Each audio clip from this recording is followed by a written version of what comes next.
This channel does not promote any violent, harmful, or illegal activities. All content provided by this channel is meant for an educational purpose only. দেখছেন টিভি9 বাংলা, রয়েছে আমি শুভজিৎ মিত্র। ঘড়ির কাঁটা দুপুর 1:30। এই মুহূর্তে সবথেকে বড় খবরের দিকে নজর রাখতেই হচ্ছে। সঞ্জয় সর্বোচ্চ সাজা চেয়ে আপাতত চাইল না তিলোত্তমার পরিবার। বড় খবর ব্রেক করছি আমরা।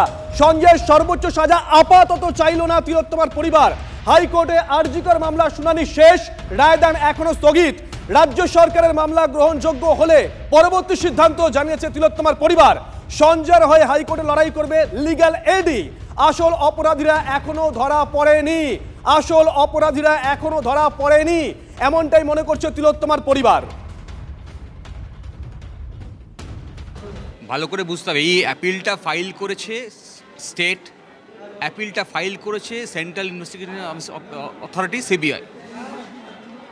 তারা ক্যাপিটাল পানিশমেন্ট চেয়ে যখন অ্যাপিল করেছে, তখন যে ট্রায়াল কোর্টের বিচারক তিনি অসন্তোষ প্রকাশ করেছেন তদন্ত নিয়ে। আমরাও অসন্তোষ প্রকাশ করছি দীর্ঘদিন ধরে তদন্ত নিয়ে। আমরা বলছি যারা মূল অপরাধী তারা এখন ধরা পড়েনি, তাই আমরা বলছি যে এই মুহূর্তে এই অ্যাপিলে আমরা ক্যাপিটাল পানিশমেন্ট চাই না। আমরা চাই যারা মূল অপরাধী তারা ধরা পড়ুক, তাদের কড়া সাজা হোক। আমরা কোনো কিছু হাইকোর্টে কী ধরনের মামলা হয়েছে, কে কী পিটিশন করেছে, আমরা আজ পর্যন্ত সার্ভিস কপি পাই।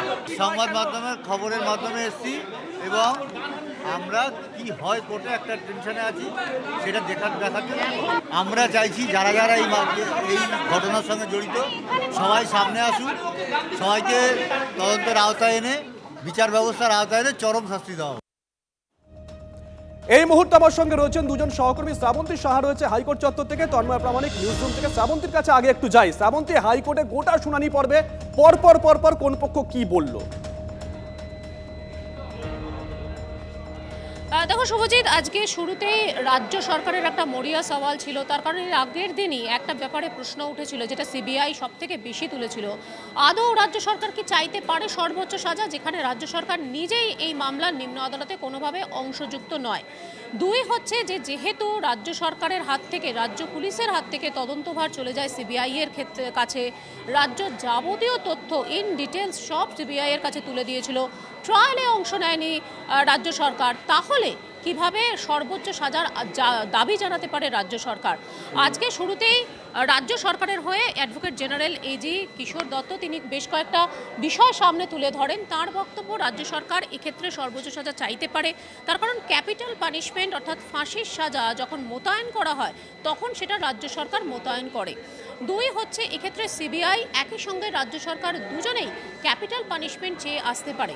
এবং তিন হচ্ছে একজন পাবলিক প্রসিকিউটর, তাকে উচ্চ আদালতে থাকতে হবে যিনি সিবিআই এর হয়ে সওয়াল করবেন এক্ষেত্রে সর্বোচ্চ সাজা চেয়ে। এখনো পর্যন্ত কলকাতা হাইকোর্টে পাবলিক প্রসিকিউটর এই পোস্ট নেই, তাহলে কিভাবে সিবিআই আসতে পারে? এই সওয়াল ছিল রাজ্য সরকারের পক্ষ থেকে। যদিও বিচারপতি দেবাংশু বসাক তিনি বেশ কিছু জিনিসপত্র সামনে এনেছেন, তার কয়েকটা প্রশ্ন ছিল রাজ্যের কাছে, যে এক্ষেত্রে দেখা যাচ্ছে যে সিবিআই গোটা সওয়াল জবাব এবং সিবিআই ট্রায়ালের ক্ষেত্রেও ছিল, তাহলে রাজ্য সরকার কি করে আসতে পারে? আরও একটি বিষয় যে পাবলিক প্রসিকিউটর থাকুক বা না থাকতে পারে, কিন্তু সিবিআই এই মামলায় সর্বোচ্চ সাজা চেয়ে উচ্চ আদালতে আসতেই পারে। আজকের বিচারপতি দেবাংশু বসাক সব পক্ষকে শুনেছেন, তার কারণ তিনি আগের দিনই শুনানিতে জানিয়েছিলেন যে বাবা মা কি বলতে চাইছেন সেটা এখানে গুরুত্বপূর্ণ। আজকের বাবা মার পক্ষ থেকে আইনজীবী শামীম আহমেদ তিনি আদালতে জানিয়ে দেন যে তারা ক্যাপিটাল পানিশমেন্ট অর্থাৎ ফাঁসির সাজা এই অ্যাপিলে চাইছেন না, অর্থাৎ রাজ্য সরকার যে মামলা করতে চাইছে, রাজ্য সরকারের দায়ের করা এই মামলায় তারা ফাঁসির সাজা চাইছেন না। এই বিষয়ে তারা পরবর্তী সময় জানাবেন যদি এই মামলা পরবর্তী সময় গ্রহণযোগ্য হয়। একই সঙ্গে জাজ জালান, যিনি ব্যক্তিগতভাবে সঞ্জয় রায়ের আইনজীবী হতে চেয়েছিলেন, যেহেতু তাকে ওকালতনামায় সই করে দেয়নি সঞ্জয়, তাই আপাতত কোনো রকম ব্যক্তিগত আইনজীবী এই মামলায় সঞ্জয় রায়ের হয়ে আর সওয়াল করতে পারবে না। লিগ্যাল এড, যাদেরকে সঞ্জয় রায় অর্থাৎ মূল অভিযুক্ত সঞ্জয় রায় যে কনভিক্টেড এই মুহূর্তে, সাজাপ্রাপ্ত, সে সই করেছে, সে চাইছে লিগাল এডের আইনজীবীরাই থাকুক তাদের হয়ে। কৌশিক গুপ্ত তিনি সওয়াল করেছেন সর্বোচ্চ সাজা যাতে না হয় তার জন্য তিনি সওয়াল করেছেন এবং তারপর সব পক্ষকে শুনে রায়দান স্থগিত করেছেন বিচারপতি দেবাংশু বসাকের ডিভিশন বেঞ্চ। মূলত এই ব্যাপারে তারা রায় দেবেন যে আপাতত এই যে রাজ্য সরকার চাইছে সর্বোচ্চ সাজা চেয়ে যে আপিলটা করেছে সেই আপিল কি গ্রহণযোগ্য হবে, এর উপরেই রায় হবে। কিন্তু সঞ্জয় বা এই মামলার পরবর্তী তদন্তের অগ্রগতি সেটার সাথে এটার কোনো সম্পর্ক নেই। শুধুমাত্র রাজ্য সরকারের আপিল সেটা গ্রহণযোগ্য হয় কিনা এই মামলায় সেটাই রায় দেবেন বিচারপতি দেবাংশু বসাক। সঙ্গে দেখো শ্রাবন্তী, তন্ময়ের কাছে একটু যাই। তন্ময়, ধাপগুলো দেখো, পরপর ধাপগুলো দেখো। তিলোত্তমার পরিবার প্রথম দিন থেকে কলকাতা পুলিশের ভূমিকা নিয়ে প্রশ্ন তুলছে। তিলোত্তমার বাবা আমাদের স্টুডিও বসে বলে গেছেন যে প্রমাণ লোপাটের জন্য রাষ্ট্রযন্ত্রকে ব্যবহার করা হয়েছে। পাশাপাশি তারা সিবিআই তদন্ত নিয়েও প্রশ্ন তুলেছেন। এক, দ্বিতীয়, 172 পাতার রায় সেখানে একটা অংশ উল্লেখ করা রয়েছে কলকাতা পুলিশের ভূমিকা এবং সিবিআইয়ের ভূমিকা। দ্বিতীয় গেল। 3 নম্বর দেখো, রায় বেরোলো 24 ঘন্টা হলো না, রাজ্য সরকার চলে গেল হাইকোর্টে ক্যাপিটাল পানিশমেন্ট চেয়ে। 2 দিন পরে সিবিআই চলে গেল। কিন্তু তিলোত্তমার পরিবার বলছে তারা ক্যাপিটাল পানিশমেন্ট এই মুহূর্তে চাইছেন না। 4 নম্বর, রায়ের সন্ধ্যাবেলা আমরা যখন জিজ্ঞাসা করেছিলাম অবসরপ্রাপ্ত বিচারপতিদের, তারা বলছেন আজকের এই রায়টা সেটা তদন্তের একটা নতুন দিক খুলে দিল। দেখো, একেবারেই এইখানেই কিন্তু তুমি যেটা বললে এই চারটে বিষয়কে ধরলে খুব স্পষ্ট। তিলোত্তমার পরিবার বা এই চিকিৎসক সংগঠন যারা এই আন্দোলন করছেন প্রথম থেকেই তারা কলকাতা পুলিশের ভূমিকা নিয়ে প্রশ্ন তুলেছেন। 1, 2, তুমি যেটা বললে রাজ্য সরকারের ভূমিকা নিয়ে প্রশ্ন তুলেছেন, সিবিআইয়ের ভূমিকা নিয়ে এখন তারা প্রশ্ন তুলছেন যে ঠিক করে তারা তদন্ত করেনি।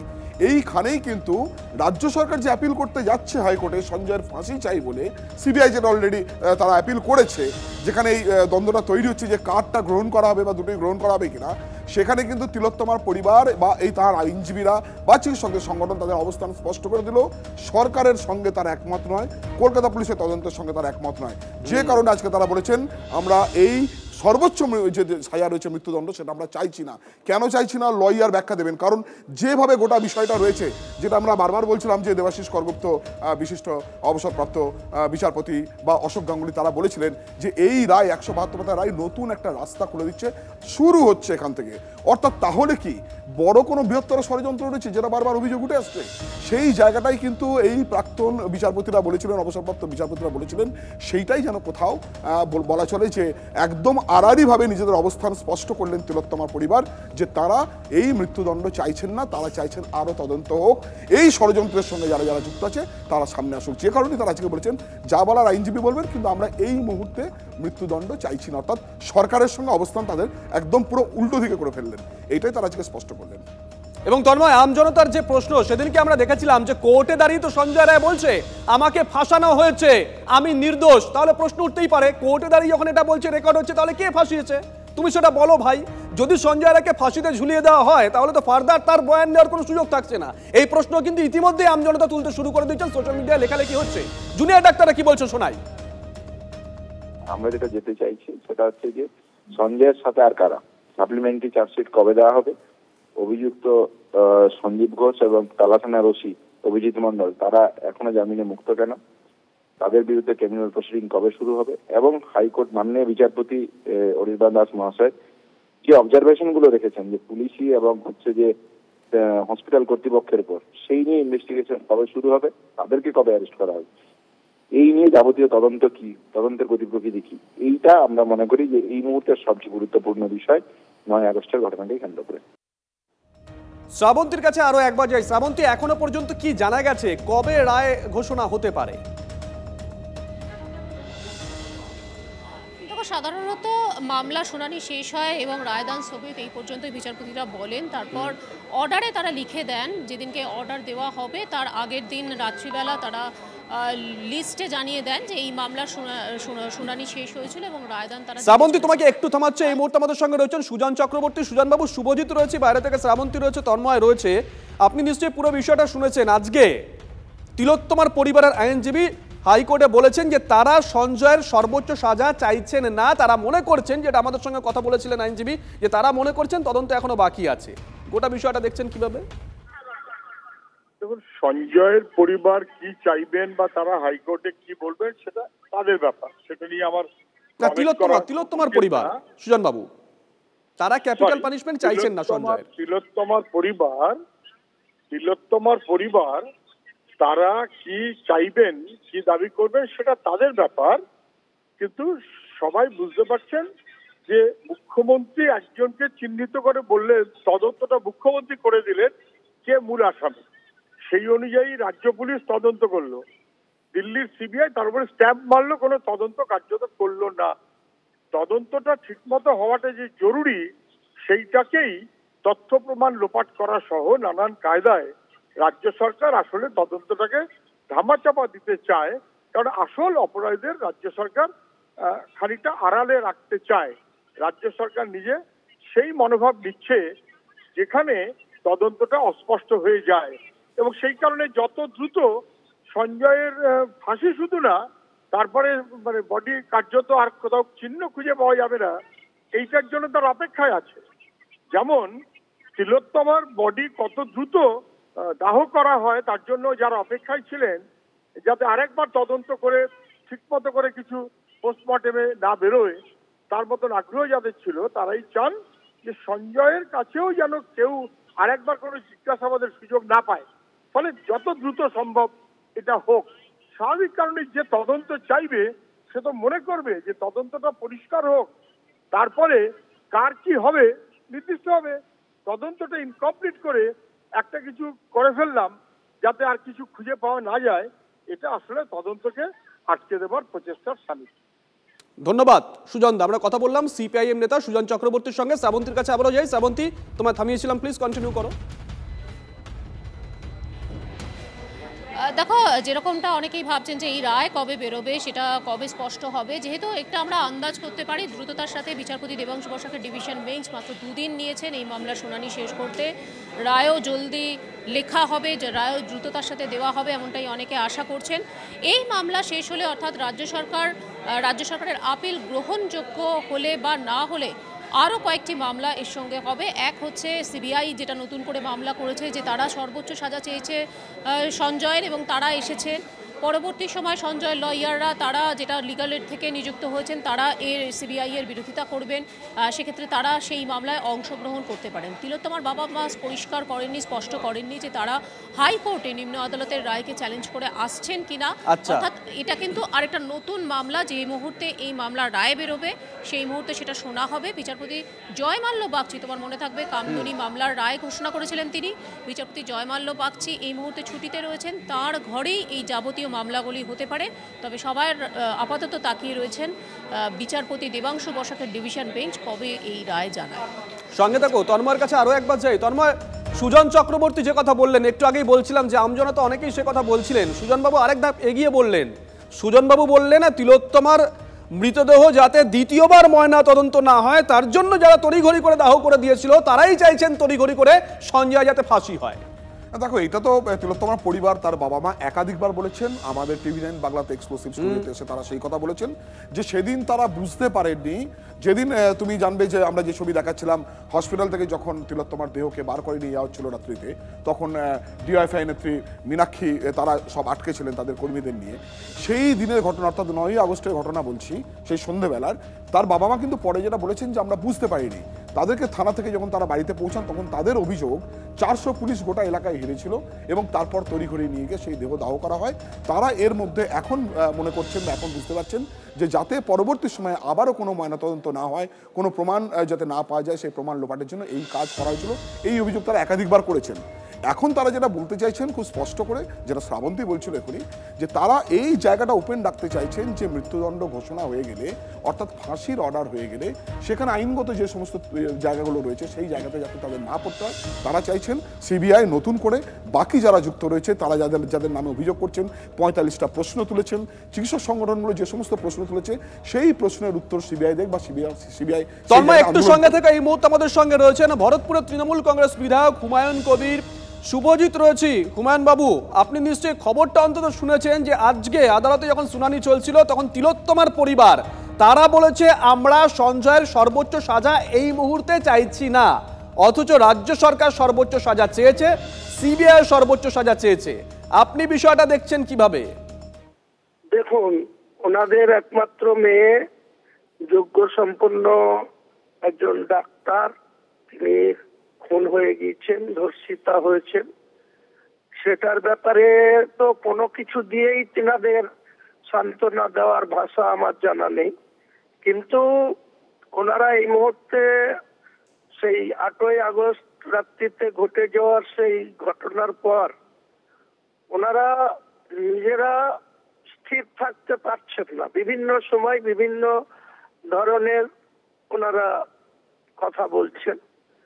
এইসব একটা স্পর্শকাতর বিষয় নিয়ে আমি কিছু বলতে চাই না, যেহেতু ওনারা সেই মেয়ের মা বাবা, যে ভিকটিম বা যে খুন হয়ে গিয়েছেন তার মা বাবা, ওনাদের নিজেদের একটা স্ট্যান্ড থাকা উচিত বা একটা স্থিরতা ওনাদের মেনটেন করা উচিত। কারণ ওনারাই এর আগে সিবিআই তদন্ত চাইলেন এবং সর্বোচ্চ সাজা দাবি করলেন। এবার যখন শিয়ালদা কোর্ট তার হুমায়ুন সাহেব, আরেকটা প্রশ্ন, অনেকেই বলছেন যে যারা সেদিনকে তিলোত্তমার দেহ দ্রুত সৎকারের ব্যবস্থা করেছিল, যারা সেদিনকে চায়নি তিলোত্তমার দেহের দ্বিতীয়বার ময়না তদন্ত হোক, তারাই নাকি এখন চাইছে যে সঞ্জয়ের দ্রুত ফাঁসি হোক। দেখুন, কে কি চাইছে কে চাইছে না সেটা তো তদন্ত সাপেক্ষ ব্যাপার। সেই তদন্তে তো একটা সেন্ট্রাল এজেন্সি যারা ভারতবর্ষের মধ্যে অনেক দক্ষতা রাখে, সেই CBI, central bureau investigation team, তাদেরকে যখন অনারেবল হাইকোর্ট যখন দায়িত্ব দিল এই কেসটার সঠিক কি ঘটেছে, কারা যুক্ত, কে কে যুক্ত বা তাদের উপযুক্ত বের করে কোর্টের চার্জশিট পেশ করে জুডিশিয়াল যাতে তাদের সাজা দিতে পারে, সেই জায়গায় ব্যর্থ হলো সিবিআই। এখানে ওনারা এক এক টাইমে এক এক রকম, কখনো রাজ্য সরকারকে দায়ী করছেন, কখনো চিফ মিনিস্টারকে বলছেন যে চিফ মিনিস্টারের পদত্যাগ দাবি করছেন। এইগুলো তো ওনাদের ঠিক হচ্ছে না। কারণ চিফ মিনিস্টার এখানে কি করবে? চিফ মিনিস্টার স্বাস্থ্যমন্ত্রী ঠিক আছে, কিন্তু স্বাস্থ্যমন্ত্রী তো প্রথম থেকেই তার স্ট্যান্ড ক্লিয়ার করেছে। যখন মেয়ে মারা যায় তখন ওনাদের বুঝতে পেরেছি। অসংখ্য ধন্যবাদ হুমায়ুন সাহেব, কারণ সময় একেবারেই সংক্ষিপ্ত আমাদের কাছে। অসংখ্য ধন্যবাদ। বেহাল ব্রিজ সংস্কারের দাবিতে অবরোধ, রাস্তায় আগুন জ্বালিয়ে বিক্ষোভ, গ্রামবাসীদের উত্তেজনা। আরামবাগের আরান্ডি এলাকায় ঠিক কি ঘটেছে ডিটেল জানবো। তন্ময় বৈরাগী আমাদের সঙ্গে রয়েছেন টেলিফোনে, আমাদের সহকর্মী। তন্ময়, দেখো, আরামবাগ খানাকুল প্রধান রাজ্য সড়কের ঠিক পাশেই একটি ব্রিজ দীর্ঘদিন ধরে বেহাল। প্রায় 1 বছরের বেশি সময় ধরে বেহাল থাকায় বারবার প্রশাসনে জানিয়েও কোনো কাজ হয়নি। তাই আজ আরামবাগ খানাকুল রাস্তার ওপর আগুন জ্বালিয়ে বিক্ষোভ দেখায় পুলিশকে ঘিরেও বিক্ষোভ চলে এবং স্থানীয় অঞ্চল সভাপতি তৃণমূলের সেই যখন এসে পরিস্থিতি সামাল দিতে যায়, তার সেই অঞ্চল সভাপতি তৃণমূলের মুন্সি ইকবালকেও ঘিরেও বিক্ষোভ দেখায় স্থানীয় মানুষজনের দাবি যে দীর্ঘদিন ধরে বেহাল, ঘুরপথে তাদের যেতে হচ্ছে। তাদের যে গ্রামের রাস্তার যে ব্রিজ প্রধান সড়কের পাশেই, সেই ব্রিজ দীর্ঘদিন ভেঙে গেছে। কেন ব্রিজ এখনো সংস্কার করা হয়নি, বারবার প্রশাসনে আবেদন জানিয়েও কেন কাজ হয়নি, সেই জন্যই তারা বিক্ষোভ দেখায়। পুলিশকে ঘিরেও যেমন বিক্ষোভ চলে, শাসক দলের নেতাকে ঘিরেও বিক্ষোভ চলে। এবং এই বিক্ষোভ চলাকালীন খানাকুলের বিজেপি বিধায়ক সুশান্ত ঘোষকেও দেখা যায় যে ওই বিক্ষোভকারীদের পাশে আসছে। ধন্যবাদ তন্ময়। আমাদের ব্রিজ চাই, সেই জন্য প্রতিরোধ করেছি। ব্রিজ যতক্ষণ না হয় আমরা প্রতিরোধ তুলবো না। আমাদের একটা চাষ, গরু ছাগল, আমরা গরিব মানুষ, আমাদের ওই মাটি সব ওই ব্রিজ দিয়ে আমাদের দাদা করতে আসে না। পুলিশ এসে কি হবে? আর তো কেউ আসে না, প্রশাসন কেউ নামে না। প্রধান অঞ্চল সভাপতি তো এসছে এখানে। আমাদের কথা বাদ দাও, যতবার ততবার আসবে, এসে বলে দেবে হ্যাঁ হবে, বলে চলে যাবে যে এসি তা বসে বসে হ্যাঁ খাবে। আর আমরা যে ভোট দিয়েছি, আমরা বালির বাঁধ হয়ে গেলাম, পরে দেবো এখন তো, পরে দেবো এখন তো, কবে দেবে আমাদেরকে তো। আর এবার একটা ছবি দেখাই, মহাকুম্ভের ছবি। মহাকুম্ভে পুণ্যের ডুব অমিত শাহের সঙ্গে উত্তরপ্রদেশের মুখ্যমন্ত্রী যোগী আদিত্যনাথ। ত্রিবেণী সঙ্গমে তারা পুজো পাঠেও অংশ নেন। একদিনের সফরে প্রয়াগে গেছেন অমিত শাহের। আগে আমরা দেখেছিলাম যোগী আদিত্যনাথ তার পুরো মন্ত্রিসভা নিয়ে গিয়ে পুণ্য স্নান করেছিলেন। আর এবার অমিত শাহ মহাকুম্ভে পুণ্যের ডুব। সঙ্গে রয়েছেন উত্তরপ্রদেশের মুখ্যমন্ত্রী যোগী আদিত্যনাথ। ত্রিবেণী সঙ্গমে তারা পুজো দেন।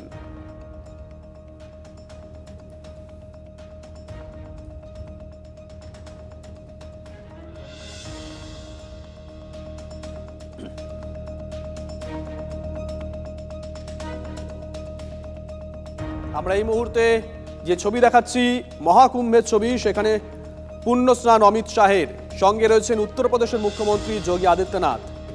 ত্রিবেণী সঙ্গমে তারা পুজো পাঠে অংশ নেন। একদিনের সফরে প্রয়াগরাজে আজ অমিত শাহ।